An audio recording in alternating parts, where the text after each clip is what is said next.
Did you come up with anything? I wrote it in invisible ink. The silence is deafening. I've had a doozy of a week.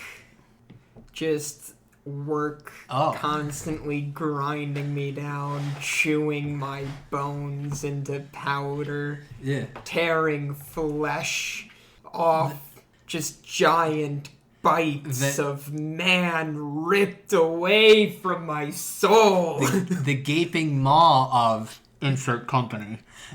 of the coffee maker company. Of the coffee maker company that you work for. And I know I've sold my soul because I am working an 8-hour shift overtime when they need me to. Yeah. No, that's a good fucking deal. Oh yeah, no. Extra $60 on top of time and a half. Yeah. It's great. Yeah, so this coming Sunday Kirk got offered like overtime, which overtime's fucking wonderful. If you can get it. And that's gonna suck, but I mean, time and a half plus $60, that's nothing to sneeze at. Yeah, all they've been offering approved overtime for anyone who requests it, like who says they can work it in advance. Because as it's getting hotter outside, people need their coffee more, so they need more employees to manage their coffee. You wouldn't actually believe it.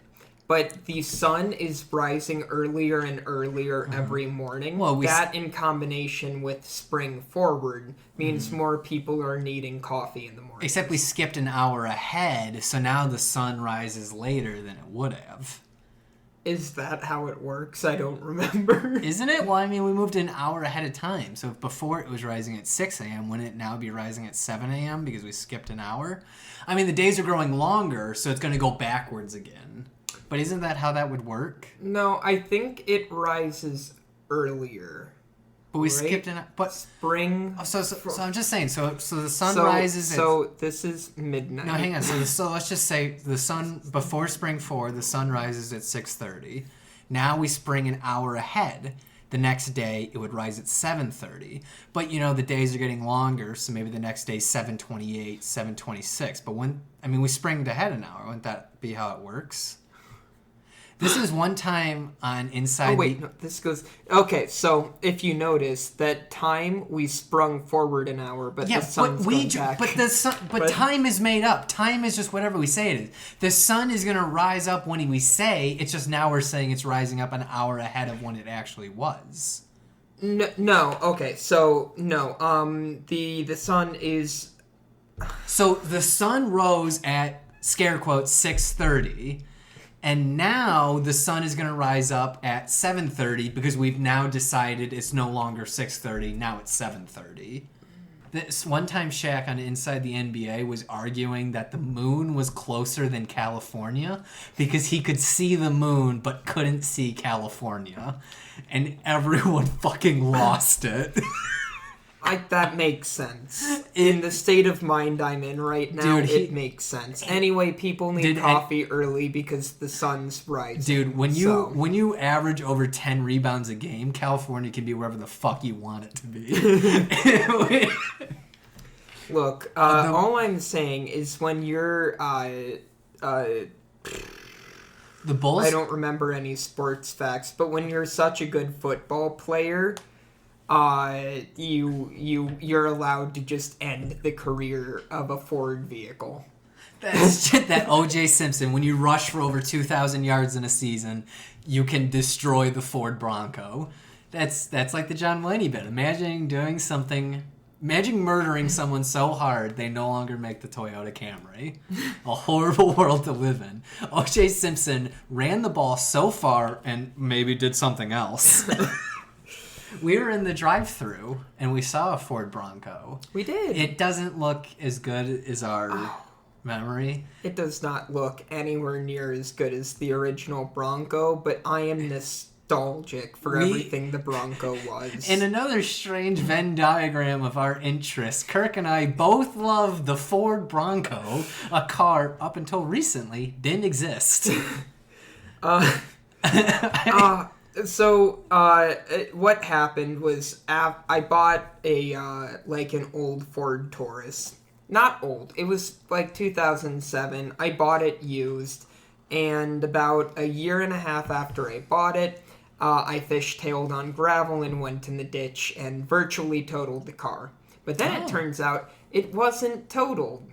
Sure, the passenger airbag had gone off. Is that the car you're driving now? No. Okay. No. That is another vehicle. I had that. I can't remember what model it is. But yeah, so I drove the Ford Taurus, and then I kept driving it, even though the passenger airbag was kind of sticking out 3 inches, and the driver's airbag never went off. Yeah, that's a good sign. Yeah, that is a good sign. I was in an accident. I kept driving it until one morning in the middle of winter, my dad came downstairs at like 4 a.m, and he goes, "Hey, Kirk, are you driving to school today?" And I'm like, "Yeah." And he goes, "No, you're not." Because what happened was the engine block cracked and all of the antifreeze just pooled out all over the garage. Jesus Christ. Yeah. And then I drove another vehicle for a while, and then because I had just, spent like $6,000, $4,000 to $5,000 on that car. God damn. We then said, okay, the junker Ford Bronco that we bought for $300 from a lifelong family friend, it does run. Like, my dad had been driving it to work because the gas mileage was better than his pickup truck. So I just started driving that. God, America's cool. And it was so great, except for the fact that the heater didn't work for like 20 minutes. Except for the one time that I turned the heater down because I was baking after driving for so long, and then I forgot that I turned the heater down for so long that I almost froze some kids to death driving them home from a theater event. They're just like in the back, they're like, yeah, it was the middle of winter. I had it blasting cold air. It was like 12 degrees out. Jesus, I'm like, I don't know, the heater's broken. God, your perception score really is off the charts. In my Ford Broncos, I used to announce at a go-kart track, and it was like a little dirt track at someone's farmhouse. And one of the jobs I did before the races was you had to go out with the hose, water down the track, and then you had to pad it. And how we pad it, we drove a fucking Ford Bronco around the ring enough until it went. So that was also the first car I really drove. I was like 12 or 13. I was just driving that Bronco, and it didn't have turn signals. It couldn't read gas. It existed to pad that track, but I have fond memories of that Bronco. Can you guess how long I drove the Ford Bronco after the speedometer quit working? 9 months. Yeah, that sounds about right. I've been driving it for just long enough. I know, like, when it starts rattling at this frequency, I'm going 65. On my first car that I actually drove, my speedometer went out for a week. And what I did is I would just, I would look at the cars around me and figure out, okay, I see the speed limit's about 45. And then I got an idea of, like, the amount of rattling in the steering wheel. I was like, okay, that's 45. Oh, and the battery, it was a Toyota. And it was at, like, 230,000 miles. And the battery connection, basically every time I needed to turn it on, I need to pop the hood, tighten the connection with the battery, close it, and then I could turn it on. And I kept losing my presets on my radio because the battery would die, and I'd have to keep resetting the radio. Oh, and I had to leave it outside because, it was, a shitty little car. And my sister snapped both the driver's side and the passenger side door handles. So every time I'd, like, pick up my high school girlfriend, I would need to run outside in, like, dead of winter, like, take off my gloves and, like, cram my thumb underneath the handle to try to, like, pop it open. I fucking loved that car. And it was, like, everything around that car was disintegrating. It was rusting. Everything was falling off. But the engine still worked. The body was crap, but it's a Toyota, man. So 230,000 miles. That car, if stored properly, will last much longer than you or I.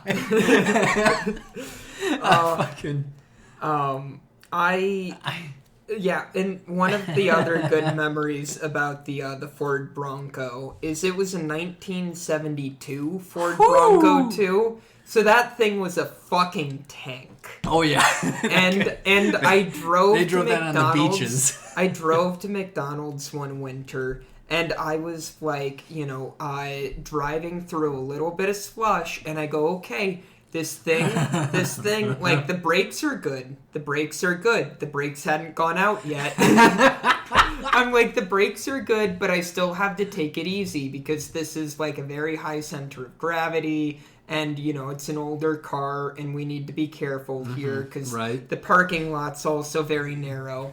It didn't have in mind of the girth of the Ford. Okay, I've got like 6 feet. I'm going to slow down by pressing on the brakes now. And I did it gently so I wouldn't lock the brakes up. Did you pump it? You did the little pump action, too. No, I was doing that, and I just watched with growing fear. As inch by inch, the car does not slow down. I was going 2 miles an hour. I was going so slow it didn't even register on the speedometer. And I'm like not trying that the speedometer worked anyway. No, the speedometer still worked.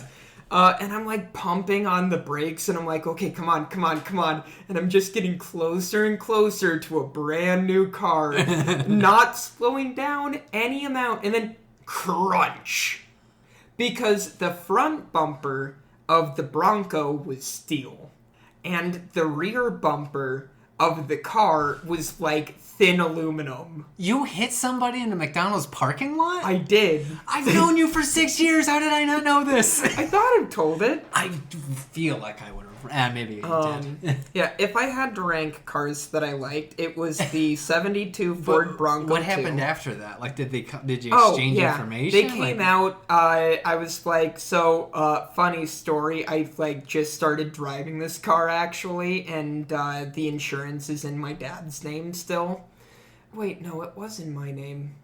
Oh, wait, no, yeah, I gave him the information, and then I was like, I'm very sorry, but I don't do this often, so you might need to call my dad. But then my dad's phone number. But yeah, I believe that worked out well, especially because I was actually driving the junker car during that accident, and not like the $5,000 Taurus that I was driving. And fun fact, my grandfather ruined the insurance payout on that Ford Taurus. Wow, what? Because I was driving it, and then I, fishtailed on gravel, going the speed limit. Mm-hmm. I maintained this to my... Yeah, I've driven on your fucking road. I've driven on your road. That's a death sentence. You need to be going 20 on that thing. I was going fucking 20 miles an hour in Kirk's Road. Dead of summer. I thought that was it. Anyway, yeah, so I fishtail, I go in the ditch, I get out, my neck's a little sore. My immediate response is to go like, son of a bitch, and then hammer on the roof of the car. Uh-huh. Someone driving behind me is like, are you okay? And I'm like, yeah, I'm fine. Sorry, dear, I'm okay. Yeah, sorry to bother. And so what happened was I was like, okay, I've got to get to school. So I called my dad, and then he's like, this was Grandpa. In the morning before something. Yeah, so I called my grandfather. He picked me up. He drove me to school. One of the few good things Cowboy Grandpa's done. Hey. Other than that funny anecdote. Okay, so you drove to... Yeah, and then, later, I thought about leaving a note there saying, like, hey, it's okay, like, we're coming back for this, and I thought I did. Mm-hmm. But later, my grandfather was driving, and he noticed that there was, like, a tow truck, and he stopped, and he had to tell them, yeah, no, I know who did this, it was my grandson, we're coming back later today to pull it out and take it, down the road. And then my dad was like, well, I was going to call and say I was driving it when that happened because his insurance rate is so much lower. But he's like, the official account technically says that Cowboy Grandpa said his grandson was driving it at the time. Sounds like you should have left a note. Yeah, and my dad's like, I didn't want to, like, risk that, risk insurance fraud. I have a good story with that. So I was doing my taxes, and I was talking to my dad, and he has this fucking amazing story about he had a coworker who, like, he he basically he saved all his money. He was like a landlord, and he had like a full-time job. Scum of the earth. Landlord. Mm-hmm. But basically, they had property. He and his wife, and they had assets, and then they were going through the divorce. And my dad's coworker, he had the idea that he was going to put like the apartments he owned and his niece's name. That way it wouldn't be like a part of the assets in the divorce proceedings. That way he could just get it back after the divorce went through, that way he didn't give his wife anything. So he does that. He signs away his apartments to his niece. Please tell me the niece. So they go through divorce court. It all goes through, and then, goes through, it ends, they settle. He goes to his niece's house and goes, all right, I settled my divorce. Can you, sign the property back? And his niece says to him, what properties? And he's like, the properties I had you sign in your name. Those are mine. The divorce is over. Give me back. She's like, no, you didn't sign anything to me. And he starts losing his fucking mind because he was only concerned with money his entire life. Mm-hmm. And then he goes to his car and he starts waving around a baseball bat. So then the niece calls the cops on him. He gets arrested. And he gets put in jail. And then eventually my dad fired him because he was stealing toilet paper from the bathrooms. Which is just a long story of saying don't try to game the system because your niece will take your apartments from you. What is it with dads in stories like this? Because I swear to God my dad told me the exact same thing. But while I was doing my taxes, I don't fuck with the IRS. There's a lot of things I hate about the government, but I am not about to fuck with the IRS. So it's like I could have maybe like saved some more money, gotten a little more things written off. No, I remember that story and go, no, thank you. Whether it be insurance companies or like they will take your fucking ass to court and then your life is over. And you are stealing toilet paper from the bathroom. You're stealing the company snacks, and then my dad has to go. You're not working out. Sorry, now you don't have a job. You don't have apartments. You don't have a job. You don't have a wife. You don't have a niece. And all because you fishtailed on a gravel road one Iowan day. Yep. Yeah. Damn. Glad I fixed that by having cowboy grandfather tell the truth to the tow truck driver. Oh no, you could have gotten away with that if no one was there. Oh yeah, come on.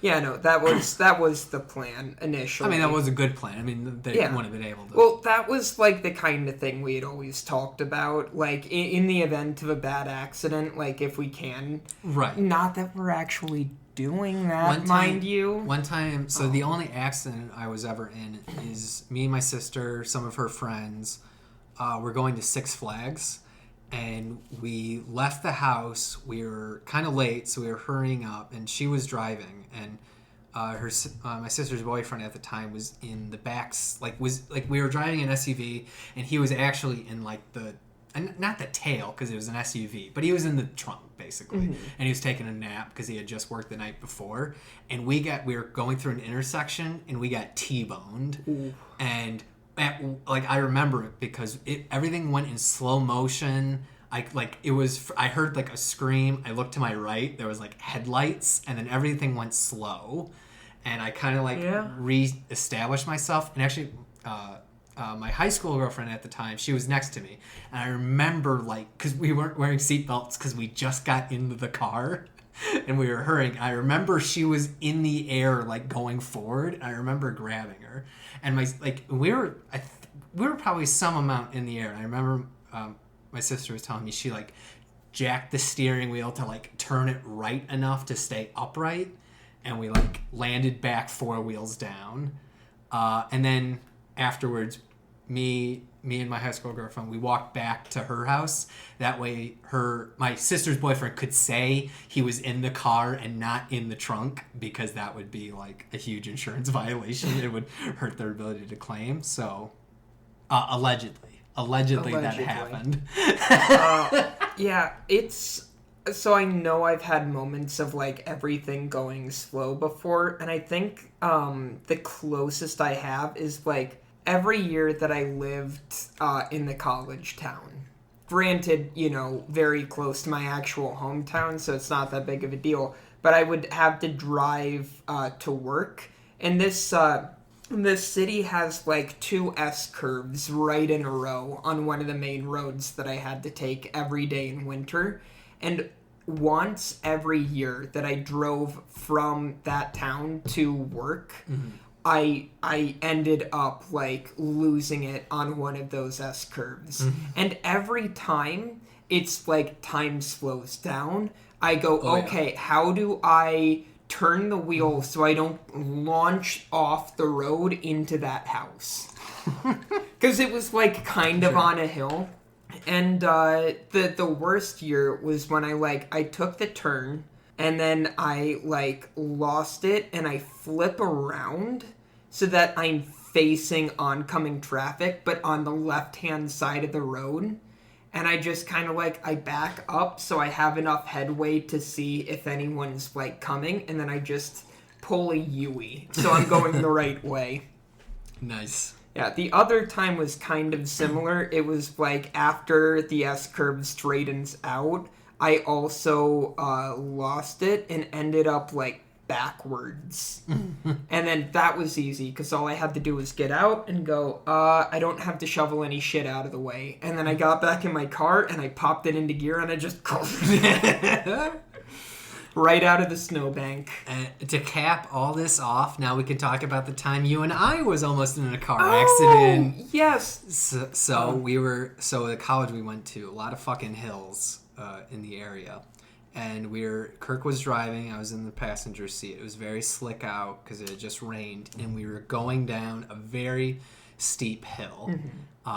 It didn't have the grade printed on it, but it probably should have. Right, and there was at the bottom of the hill was lights, and they were turning red. So Kirk tried to stop. Well, and the thing that frustrates me the most is I was trying to go carefully. So about halfway down the hill, I start pressing on the brake because I know it's been raining a little. It's slick. The brakes are already iffy. The brakes are already occasionally touchy. It's an older car. So I'm stepping on the brakes, and we keep going, and I'm stepping harder on the brakes, and harder, and harder, and then I think I hear a pop, and then I push so hard, I'm literally on the edge of my seat, my entire leg extended, really? Pushing the brake pedal all the way back against the the roof of the footwell. Okay, see, and what I remember is, so the light was actually green as we were going down the hill.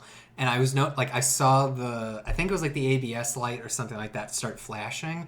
And I'm like, okay, we're starting to slow down. It's still green. That means there's not going to be any oncoming traffic. Okay, we're still okay. And then, the light turns yellow. And we're still crawling. And I go, okay. Yeah. And then basically, I remember we stopped or was close to stopped in the middle of the intersection. So, yeah, it was, we ended up... And the light had turned red. Yeah, it had turned red, and the front of my car was 3 feet past the white line. But it actually stopped, which is great, because if we went through that intersection... There's nothing. We probably couldn't have turned. And after it levels out on the intersection, and that goes downhill again. So then you either did or I suggested, turn left. And then I remember because left is uphill. It was uphill. And you're just pumping the brakes. And we were just trying to think of where to go. So what we should have done was probably pulled off in the shoulder of the road. There was no shoulder. Oh, right, there was. Oh, yeah, because the intersection is basically the extension of the highway. So, right, there was no shoulder. Perfect. So then it was at the point where we were going slow and we could have turned right, but that would have kept going downhill. So I thought, well, that's bad. You don't want to go downhill. But if you turn left, we could go into a parking lot that's uphill. So I'm like, so Kurt, turn left. And we're very tense. Yeah, and we still had too much momentum. I was crawling as safely as I could, but I'm brake. We have no braking, so we have too much momentum. Right. So we turn left, we go uphill, lose some speed. So then we're in this strip mall parking lot, and Kurt turns right to go into a parking space. But again, the brakes are out. So just pumping, not stopping. We hop the curb. At that point, I got worried because I looked left and there was traffic that was just starting to become oncoming, because like if we go over this curb, it's just like 3 feet of downhill, and then it's the highway. 3 feet of wet grass downhill, and then right onto oncoming traffic. And then didn't you throw it into park? Yes. Yes, I was like, yeah, because that was the one thing that, like, in near accident situations, I never remember my fucking horn. Mm-hmm. But, like, right at the moment, I go, oh, park. Right. That was good moves. That was a good move. And then we were parked on the grass. Yeah, and then I got to call my parents again. That was good. Yep, I love calling my parents anytime there's, like, you know, an accident or something. They show up and they're like, well, at least everything's okay. And it's like, okay, you have to bear in mind, I hardly ever get into an accident. Well, generally, most people. And like some of these things, like that was just the brake line was so corroded because it was like a 20-year-old car. Oh yeah, that was yeah. So it was the brake line corroded. Was it a Buick Century that basically Buick Century that every grandparent in America drove? My great grandparents did custom order it. That's how come there were no cup holders. They didn't order the cup holders, saving $100. Despicable. Well, no, I think it was also because they probably did the math and they're like, we're great-grandparents. There's no way in hell we're, you know, like, getting drinks from fast food that we need a cup holder. Oh, God.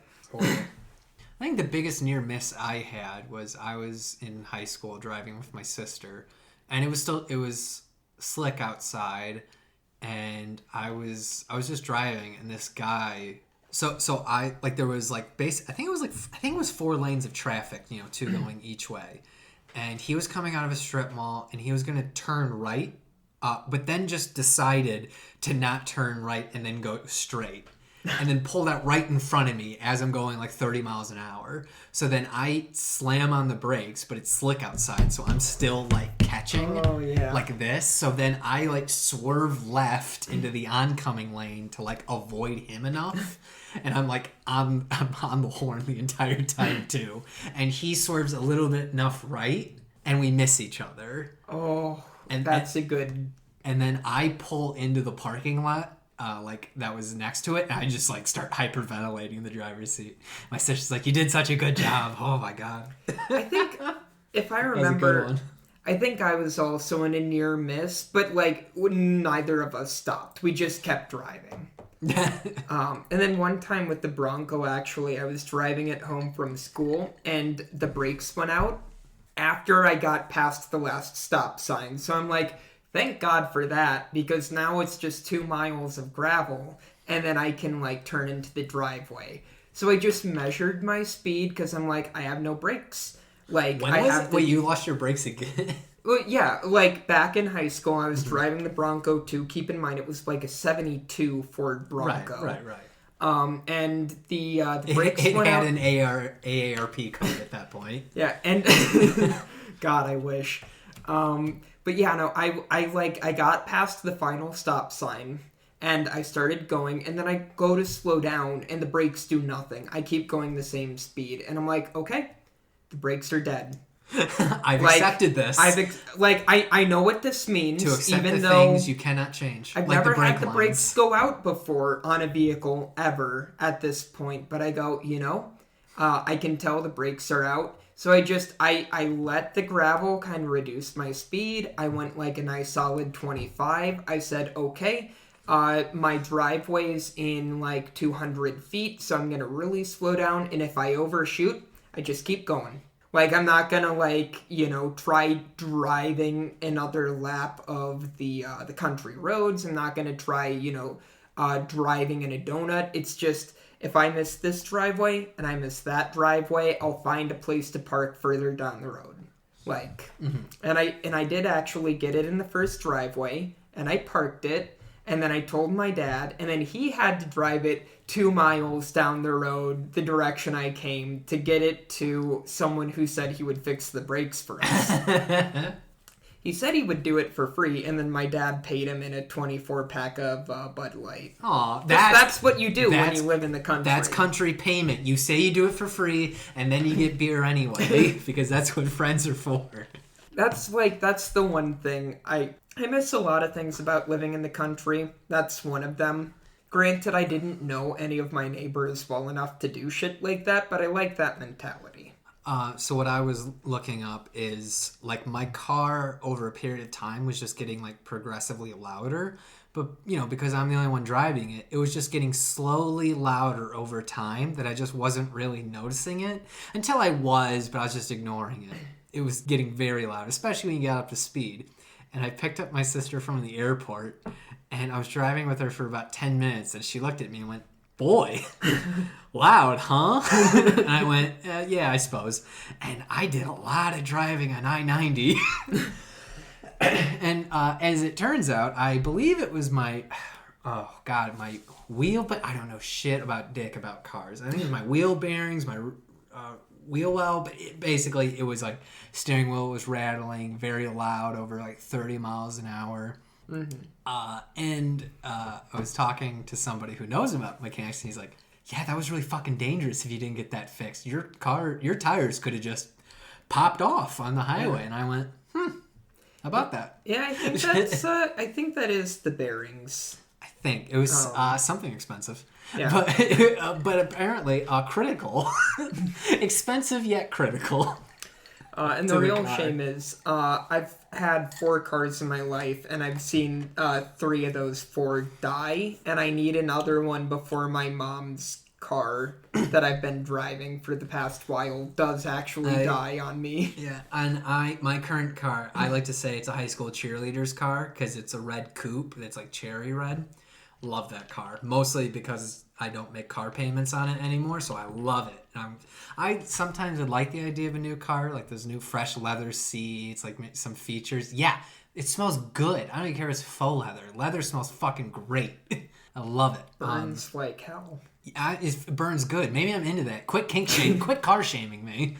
But sometimes I think about it, but then sometimes I go, but I'm not paying for my current car, so I roll with it. And one time Aaron, friend of the show, Aaron.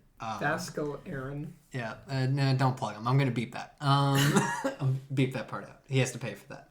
No, one time he was student teaching, and he needed a ride. So I drove him to the high school in, my cherry red little car. And I picked him up, blasting Madonna, and I had like a scarf on, and I lowered the window. And I said, "Honey, how was your first day of school?"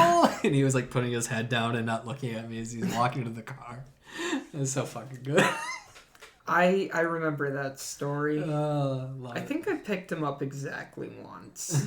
Yeah, he was a bum. No, so Aaron has a good car story where it was one time we were going back to college from winter break, and normally classes start on Monday, usually I leave on Sunday, but my parents looked at the weather and said, "There's a huge fucking ice storm coming. You should probably leave tonight." And I looked at the storm and went, probably a good idea. So I left that night, thankfully, because when he woke up, like, the road was ice. The sidewalk is like the easiest way to walk was like going through the snow. But Aaron drove back that Sunday, and he had a big ass green van, which I believe he still misses and was his favorite car. And he ran off the road and fucking wrapped it around a tree. Somehow, by the grace of his Catholic God, didn't die. Mm-hmm. And then we had to, I think then he somehow an Uber was driving in an Uber. Yeah, that poor Uber fuck driving in that ice storm then drove Aaron and all his earthly possessions to the house, and we helped unload it. Like the remaining 40 or 60. I do remember that guy. He was nice. I think Aaron gave him a big tip. Yeah. Because, again, driving in an ice storm. When you're risking life and limb to make money because, you kind of need to... and then you do risk life and limb for someone, you deserve to get a big tip. And that's why the Two Roommates of the Podcast is brought to you by Uber. Type in Two Roommates Pod as a promo code to save 10% on your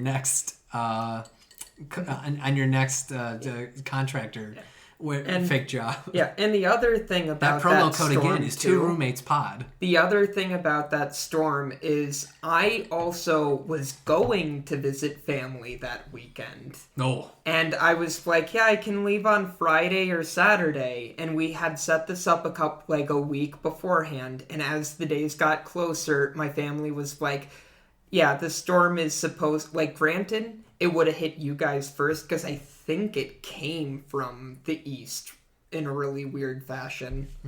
Maybe I'm mistaken. Probably. I don't... Yeah, but they were like, it's supposed to hit here really late Sunday, but with how bad it's supposed to be, we don't want you on the roads at all this weekend. That might have been the worst ice storm since we've been alive. Oh, yeah. Like that, we couldn't walk on the road. Oh, that poor green van. And then Aaron eventually learned how to drive. Worst driver I've ever been with. He's better now. Worst driver. Love you, buddy. I would get into a car with you now. The only reason why I did in the past is because I was a college kid who didn't know better. But one time he drove us to get Wendy's, didn't he? I'm surprised we made it. By the grace of God, I have a bachelor's degree now. I'm surprised it didn't end on that day. But then again, Wendy's is worth it. One time, you and me, it was freshman year when we didn't have a car, so we walked to the Hardee's drive-thru, knocked on the window and said, "Can we order?" And then she let us. Yeah. Then we got Wendy's. Yeah, that Hardee's. We got Hardee's. Yeah, I said Hardee's. Yeah, you said Hardee's the first time, and then you said, and then we got Wendy's. Oh, I'm drunk. Okay. But yeah, I actually believe, too, that was the second place, where first we were like, oh, let's go to, like, a place that's actually good, like Wendy's. And we tried, and they were like, oh, sorry, we can't. And then we were walking past Hardee's, and then we're like, well, no harm in trying. They're degenerate enough. Yeah, and then a year later, they refused to. Right, and then communists. But there was a big dumpster with a cardboard box, so we were like, well, what if we cut out a hole and hold it up? And like, can we get some service here? Yes, this is a car. Yes, I'm looking to purchase an automobile. No, sir, I won't get naked. I just want to buy a car. I don't trust anything like that. We'll be right back.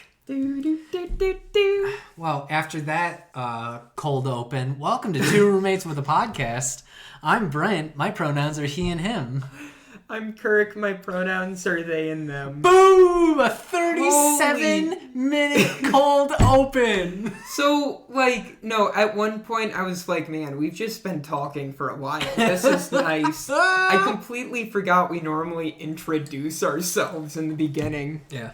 Until we ran out of stories, I was going to keep that going. Yeah, at this point, of course you know us. You know who we are. No, you don't. This is a brand new episode. This is the one that's going to get over 20 views. Yeah, they're going to be like, oh my god, listen to these people talk about tax fraud and crashing cars. It's so cool. Wow, radical tax fraud. The coolest crime. Rest in peace, Wesley Snipes. He might still be in jail for that. His lawyer fucked him. So I've been told. I have a very vague idea of who Wesley Snipes is. So. He was an actor in the 90s and got arrested for tax evasion, which I think was because his lawyer didn't, or his accountant didn't submit something. And maybe because it was a rich black guy and the government can't have that. Bill Clinton cracked down his hammer. As Bill stepped aboard the Lolita Express and gave Epstein a wink, he said, now that Wesley Snipes... had it too good for too long, those black Americans. He's the governor of Arkansas, you can say that. Yeah, so doing my taxes. I did my taxes over the weekend because I finally got to that. All right, TurboTax is a little crock of shit. I should have known that. The fucking advertisements out there, like, it's free. And like a fool, I believe them. And it's true. It is free. Unless you need to, actually file your fucking taxes, which is basically if you have any extra forms to claim, because it's, the IRS and it's the most convoluted system possible, which is if you have any additional assets or transactions or charity work, it all requires different forms. Mm-hmm. For instance, I trade stock on Robinhood because I'm a chud, and that requires a Schedule D form. And TurboTax went, whoa, Schedule D? That's not $0, that is $90. Please and thank you. And I saw that and went, well, fuck you. I think I tweeted this. the IRS has some tools where, depending on your income level or situation, you can get links to free tax services. So then I did Tax Act, and that was actually free, which was nice. And then Illinois lets you file on like a government website. TurboTax wanted $50 to file state taxes. That's ludicrous. Illinois, in a surprisingly okay move, lets you file for free in a relatively straightforward way. Blows me away. Remember that law that was going to make like all of the tax reporting companies that like offered to do taxes have to have free versions available? Whatever happened to that bill? Do we know? Well, I'm sure we know what happened to that bill that would have helped out millions of Americans? Well, I'm sure $2 billion in lobbyist funding later, there is free versions if you need to do anything. Well, you claim charity work? That's a different form. Yeah. No, it So died. fuck TurboTax. Actually, Tax Act, pretty okay. That was a good service. Again, it's finally, I mean, they make it intentionally obtuse. That way they can fund an entire industry. Because that's all capitalism is creating more and more layers of bureaucracy to then create jobs. And that way, it's like communism. Except you don't get a job. You see, the one half, they're inside of you, there are two wolves. One wolf loves bureaucracy. The other chafes against it. I love bureaucracy if it involves 6 weeks paid vacation and a great standard of living. If it involves making TurboTax a company that needs to exist, no. Yeah. 100% employment, baby. I had a good one where, so this week I had a job interview. And I have a lot of fucking health issues. I'm just full of it. And this is gross. I have eczema on my hands. And my hands, from like wrist to, tip of fingers, bright fucking red. I was like a cherry because I was so stressed out of this interview. Kirk can attest. I was just like, I was on the toilet the entire morning because I was just so nervous. And luckily we had an episode of Star Trek that calmed me down for about 45 minutes. Excellent episode. Can't remember it was. Season 7, better than advertised. Mm-hmm. Anyway, I had the interview and I realized they're a bunch of schmucks. As in it was a similar job to what I'm doing now, but they're just like years behind us. And I was telling Kirk, I'm like, it was like fucking explaining fire to cavemen. Mm-hmm. Like, they were like, well, how do you do this? How do you collect results? How do you know when to test it? And I was just like, the computer does it. We're computer scientists. Yeah. They were like, but you don't understand. We have to wait for the god of the sky to throw down a lightning bolt that creates fire we can harness. Right. It is to be feared and respected. And Brent's like, I've got 2 sticks. But SpongeBob, we have technology. No, so that kind of, in a way I was upset because they wanted someone to do more manual work. And again, I'm a goddamn software engineer, so I want to build shit. I'm not a loser. No, but so that was kind of upsetting in that my hands literally turned bright red because I was so stressed over the idea of getting something better.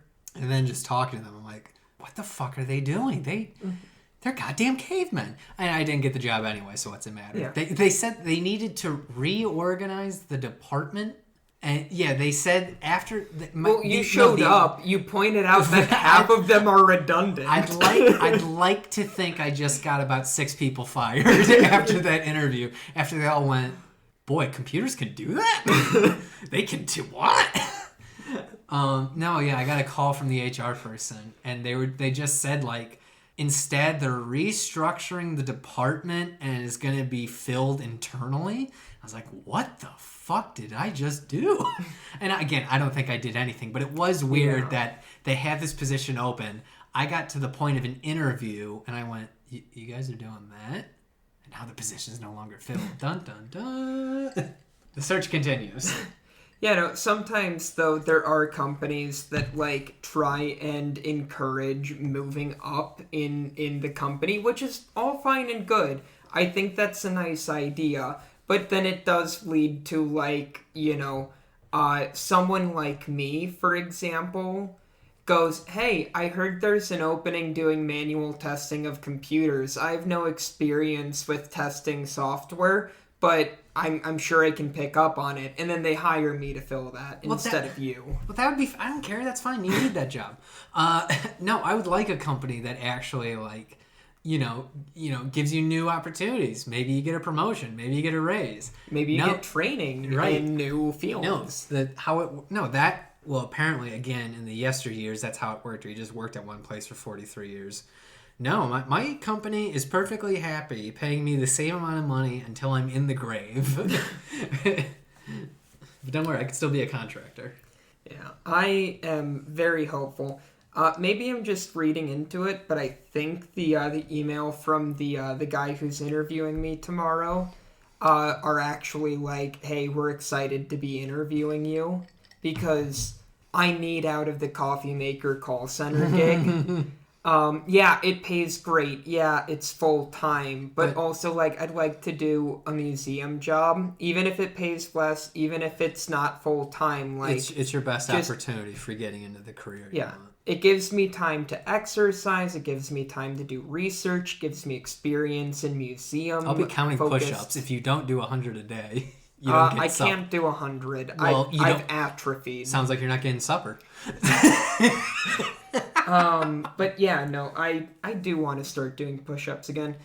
Chad hates me. I missed that. That's a badge of honor. Congratulations. No, it's because in high school, I noticed that I was like kind of between junior and sophomore year. I'm getting a little bit of a punch. Oh yeah, no, go fuck yourself. Yeah. Never mind, I'm on Chad's team. Kurt? Yeah, and then I was just like, you know what? I'm going to do push-ups every day. And I started doing push-ups every day, and then eventually I like got the vaguest hint of a six-pack back, and I'm like, I can stop. Oh, Jesus. Fuck you. I want you to listen close and literally fuck your own face! Tropic Thunder, Tom Cruise. Great film. Isn't that the one with the Blackface, yes. Robert Downey Jr. does blackface. And he says he doesn't stop being in character until the end of the commentary track. So in the DVD commentary track, he's still in character and doesn't break it till the end of it. By in character, you mean in blackface? Yes! Again. It's great. It's a great film. No, but it's doing a thing unlike the white actors who think they can play anything up into including blackface. Mm-hmm. It's wonderful. What a man. Rest in peace, Iron Man. You got out while the getting was good. Did he, though? No, fuck that. I don't like Marvel. Movies I do like. Yeah, that's right. I got all the topics today, baby. No, at the very beginning you were like, systems. I'm going to talk about systems. And then, we talked about cars for 37 minutes. That's good. I got other stuff, but now I want to save it. Now I'm just trying to ride out the clock. Currently, we are up 28-14. We got the ball. There's only about 8 minutes left in the fourth quarter. I'm not wasting all my bullets. Yeah. We have a bunch of plays in the tank, but we're saving that for the playoffs. We're just trying to get the clock out. So I got a bunch of good material. I'm saving it. Now the rest of it is going to be shit. All we have to do now is just block the shit from getting through. And no, that's what's coming out. So, speaking of poop, not really. Little Shop of Horrors. We watched that. Little Shop of Horrors. And I made the bold claim. I think it's the best. I've never seen the play, but I think it's the best movie adaptation of a play because you could really tell with some of the blocking that it was a play, but they just did a bunch of fun shit.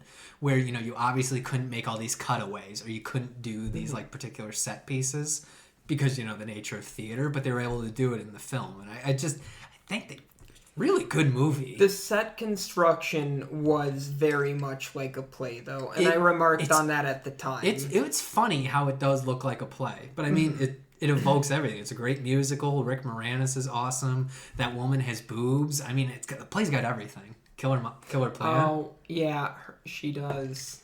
Yeah, she had a Keira Knightley thing going on where the producers pushed them out as much as possible. Whereas in Keira Knightley's case in Pirates of the Caribbean, that's because Disney's a bunch of sick perverts. In this case, at least it's for a joke.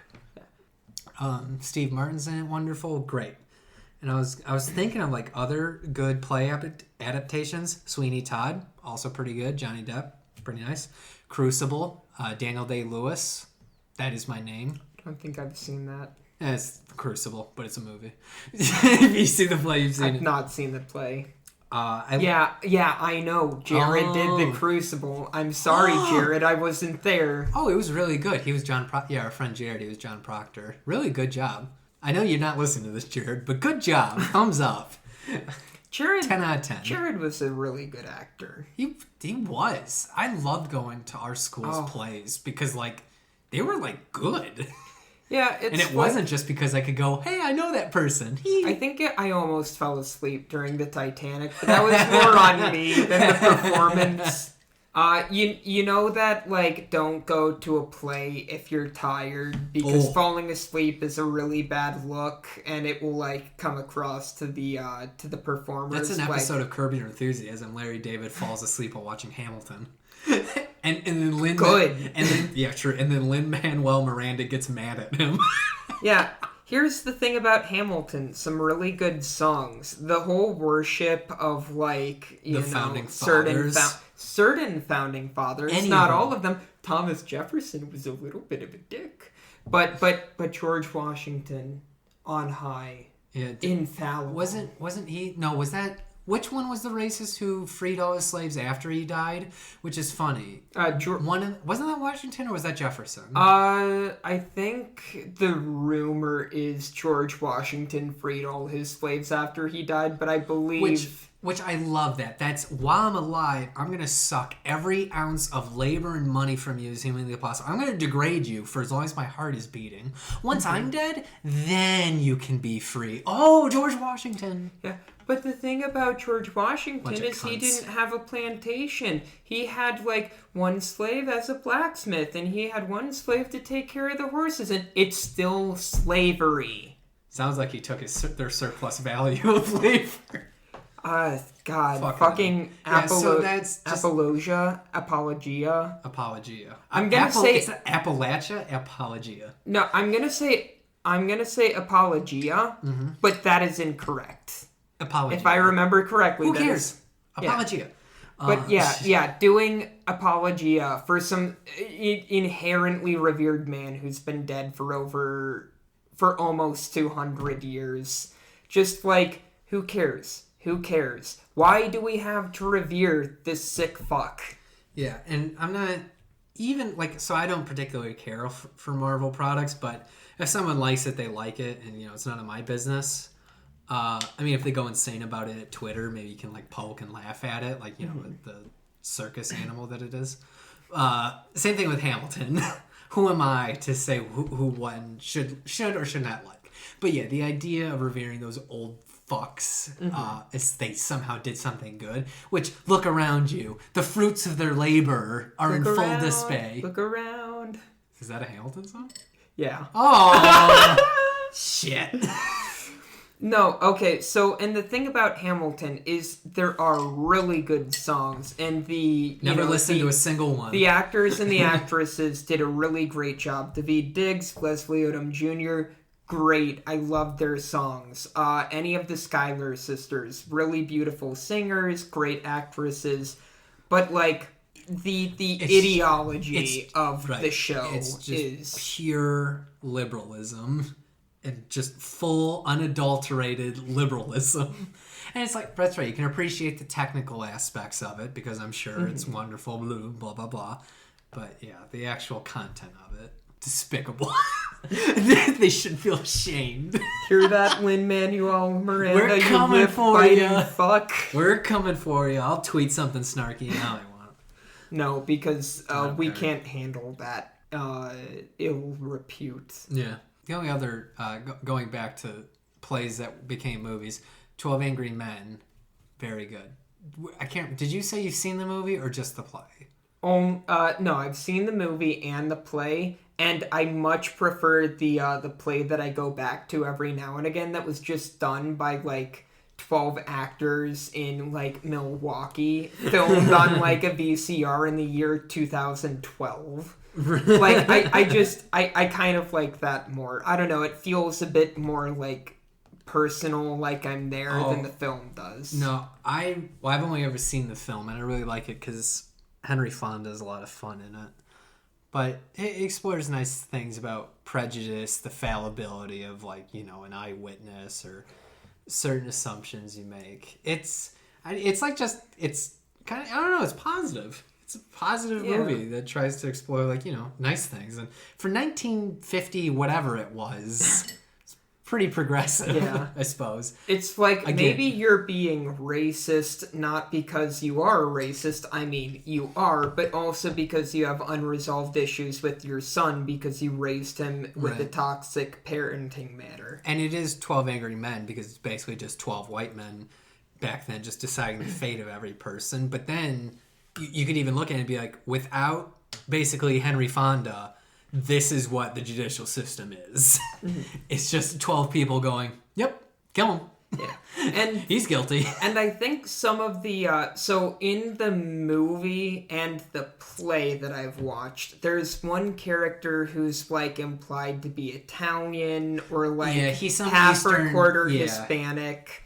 And I think a lot of he's the an immigrant, at least. Or like the child of immigrants. Mm-hmm. And I think in a lot of the more recent adaptations, they kind of cast like a person of color for that role because he starts out being the kid's guilty. We have to like sentence him. And then eventually when, like, people start, you know, some of the racists start talking about, like, you know, those kids in those communities. You know what they're like. And he goes, actually, I grew up in one of those communities. And, like, yeah, there are people like that. But most people there are just trying to, like, get through. Mm-hmm. And when you slander them and you say they're all like this, it doesn't help us improve. Yeah. That was a good movie. Well, I was on a good roll where basically I have a huge ass movie list that I've been trying to trim down because it's just getting unruly. I have so many movies I need to watch, but I'm trying to see every movie I could ever possibly want to watch. It's a continuing mission that will continue for some time. I see some of them. Sometimes I don't. Yeah, it's usually just whenever I get drunk or high and then go, I'm going to start watching a movie. Maybe it's at 5 o'clock when you're working. Yeah. And then I yell into your room, it's so much fun! Yeah. Yeah, especially because he will watch the movies that he's mentioned and I go, I've always wanted to see that. And he's like, yeah, okay. And then he watches it without me. And then I'm like, I'll watch it sometime. Even though he knows as well as I do that I never watch anything on my own. No, you'll never watch it. I watched The Lighthouse 2 months ago. Yeah, that was great. And that was it. That was your one film you decided to... I watched something not too long ago. You were like on at a doctor's appointment maybe, and I watched it by myself, but I don't remember what it was. It was good. I was trying to watch Tiger on the Beat, which is a Hong Kong like buddy cop action movie, which is an entire subgenre I didn't realize existed. So fucking good. There was one called Hard Boiled, if you can find it. And it's the most over-the-top action movie. Like, bullets are just constantly fucking flying. There's shit in the air. People get shot 10 times, don't die. They keep going. It's so fucking good. So, and I was trying to find Tiger on the Beat. It doesn't exist. It doesn't exist on the legal or illegal streaming services. It's not up for... I couldn't find a torrent of it. I found a DVD of it on Amazon for $80. It doesn't exist. So, send in a copy of Tiger... Or send in a link of Tiger on the Beat. Please do. Or just send us a link so I can watch it. I've been trying to watch that fucking movie because I'm not going to pay $80 for a DVD. But I do want to watch it. And I gotta finish all the Romero movies. Because I've already seen Night of the Living Dead, and then I saw Day of the Dead, which is the one where they're in a mall, but then there's one where they're in a military base, and then there's one where, like, the zombies are, like, more sentient. The Romero's did a lot of fucking shit. George A. Romero, you fucking prick. What? Leave me the fuck alone.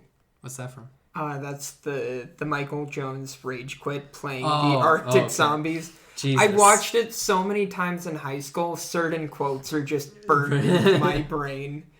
Like, nice. Jack and Jeff and Brown Man and Fragger who were playing the fucking game earlier. Hey guys, sorry I didn't get a fucking invite. Don't worry though, I'm here heading up the fucking B team. And you know who's on the B team? Fucking me, myself, and I, because I'm playing a goddamn fucking game by myself. What the fuck? He could often describe he could talk at a wall for half an hour. I had to add some Hitchcock movies because I've never seen Vertigo. I've heard North by Northwest is good, so I had that shit. Train Spotters, also never seen. Add to the list. There's a million goddamn fucking movies. Train Spotters. Yeah, I think that's the one where it's a bunch of British heroin addicts. I'm not quite sure. Heard it's good. Huh. I've also heard it's very sad. I keep watching sad movies. Kind of in the vein of Alfred Hitchcock, a brief tangent. Aaliyah, if you're listening, she gets to pick the next movie. Because I've already picked enough sad movies in a row.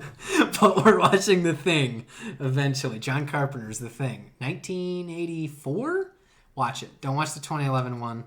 And don't watch the 50s one. Watch the John Carpenter one. 1984? It's fantastic. Triggered. Yeah.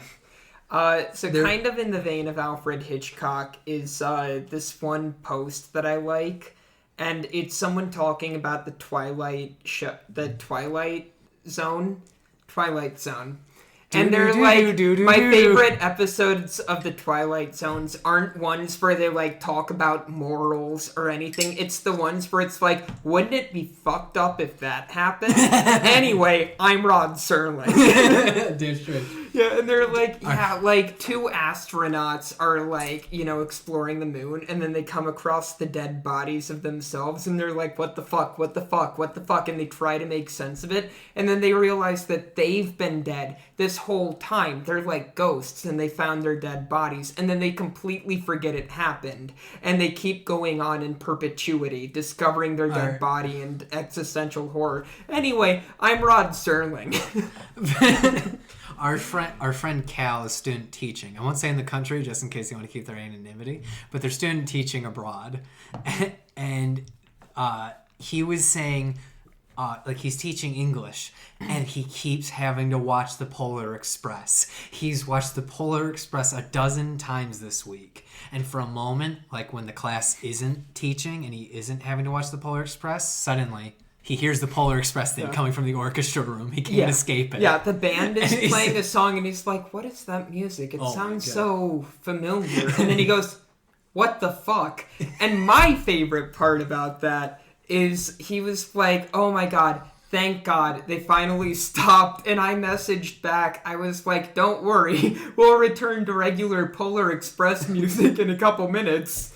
And then immediately they go back to Polar Express. Yeah, Cal freaked out. Oh yeah, and I've never talked to somebody who's stuck in an episode of The Twilight Zone.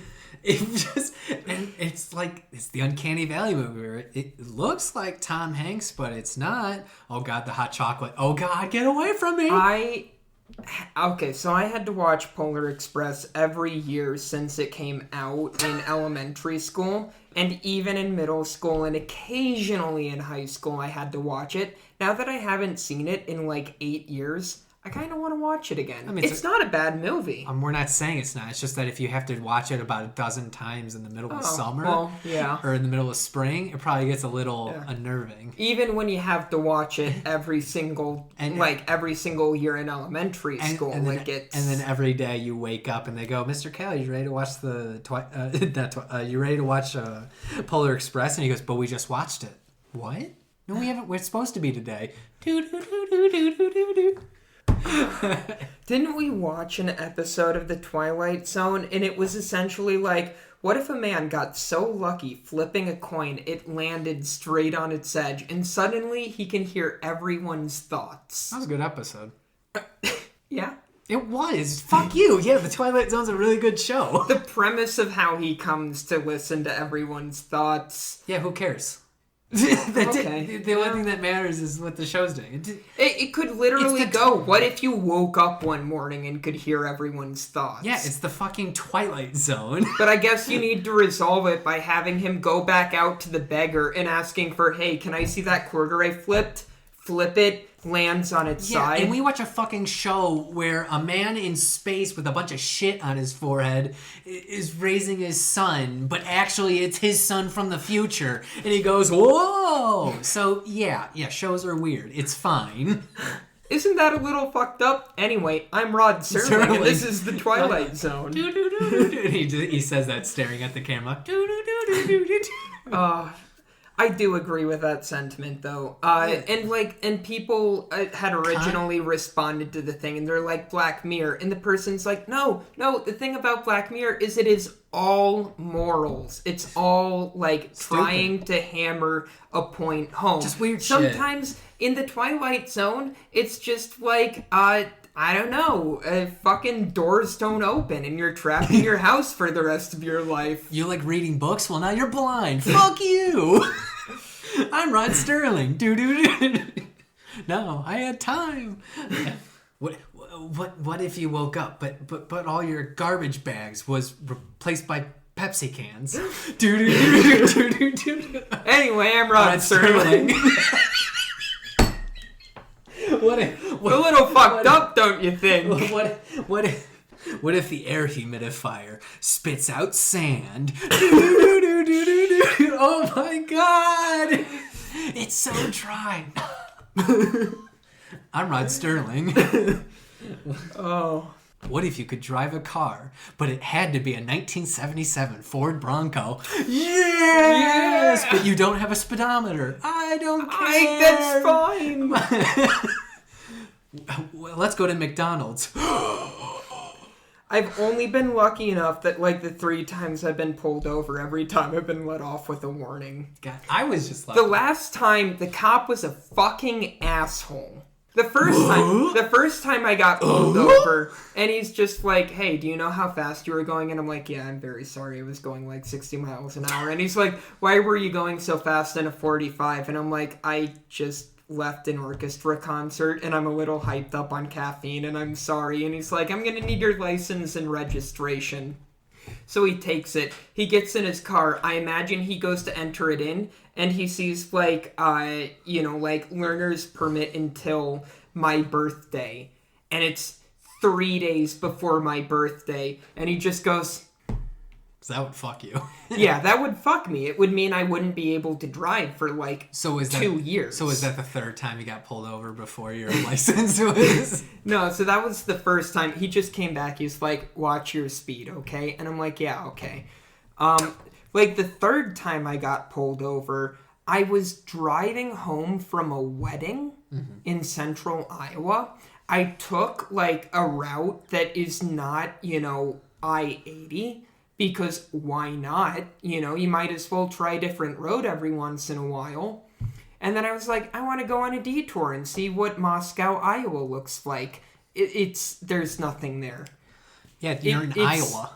It's like a very small town. It's a single road. You drive through it. It has a tavern, but that was closed. What if you were pulled over by a cop, but he wasn't a pig? I'm Rod Sterling. This is the Twilight Zone. And then I got out of Moscow and I sat at the intersection and I'm like, do I go left or right to get back on the road I was going on to get home? And I'm like, it looks like right. Are you on so your phone? I turn right. No. Because I put my phone back down, I turn right, and I start driving down the road. And after about 2 miles, my phone then goes, oh, hey, you should have gone backwards instead. And I'm like, well, thanks for telling me now. So I'm looking around for a place to turn around and head back.